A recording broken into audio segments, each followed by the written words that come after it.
வணக்கம், நான் உங்கள் chef Deena. Welcome back to chef Deena's kitchen. இன்றைக்கி நம்ம கிச்சனில் பார்க்க போகிற ரெசிபி என்ன கேட்டிங்கன்னா, கேரளா ஸ்டைலில் பண்ணுற ஓலான் ரெசிபி. இந்த ஓலான் ரெசிபினா என்ன கேட்டிங்கன்னா, வெள்ளை பூசணிக்காய், தேங்காய் பால், காராமணி இந்த மூணுத்தையும் மேஜர் இன்க்ரீடியன்ஸாக வச்சு பண்ணுற ரெசிபி தான் ஓலான். இந்த ஓலான் ரெசிபி வந்து ரொம்ப சிம்பிள், ரொம்ப நேரம் ஆகாது குக் பண்ணுறதுக்கு. ஆனால் நான் சொல்கிற மெத்தடில் ப்ராப்பராக நீங்கள் குக் பண்ணால் ஐம் ஷூர் டெஃபினட்டாக தேங்காய் பால் திரிஞ்சு போகாமல் அழகாக சூப்பராக வரும்.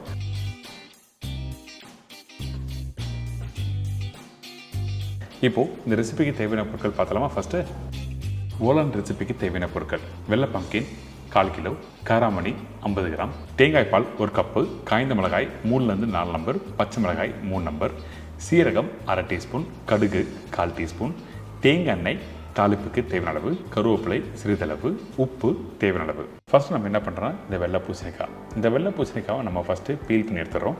மேலோட்டமாக இருக்க அந்த தோலை நல்லா பீல் பண்ணிட்டுங்க. அதுக்கப்புறம் உள்ளே இருக்க விதையெல்லாம் எடுத்துகிட்டு ஒரே ஈவன் சைஸாக கட் பண்ணுறோம்.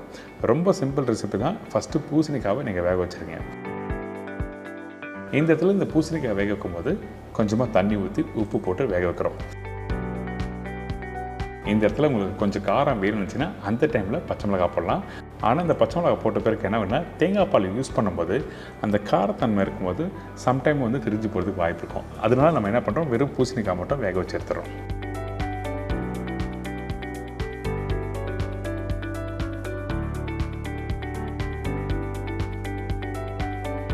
இந்த பூசணிக்காய் இந்த மாதிரி பக்குவத்தில் கரெக்டாக வெந்திருக்கணும். சரிங்களா? கையில் எடுத்திங்கன்னா சாஃப்டாக இருக்கணும், அதே டைமில் மசிஞ்சு போகக்கூடாது. இந்த மாதிரி பக்குவத்தில் கரெக்டாக வேக வச்சு எடுத்துருங்க.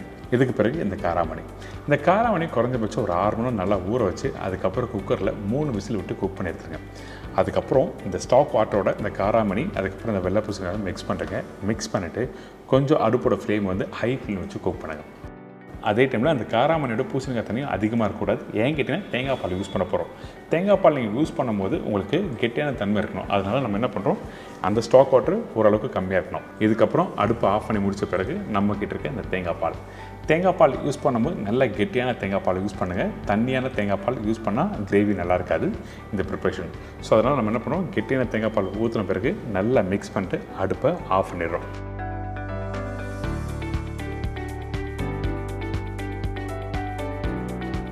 இதுக்கப்புறம் இன்னொரு பேனில் தேங்காய் எண்ணெய்.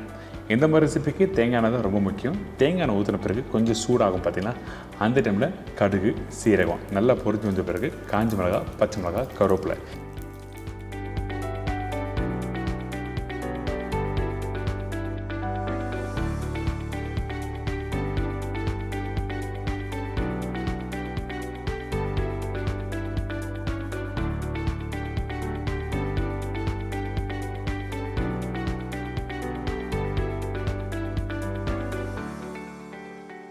தாளித்து முடித்த பிறகு பார்த்தீங்கன்னா இந்த தாளிப்பை அதில் போட்டு நல்லா மிக்ஸ் பண்ணுங்கள்.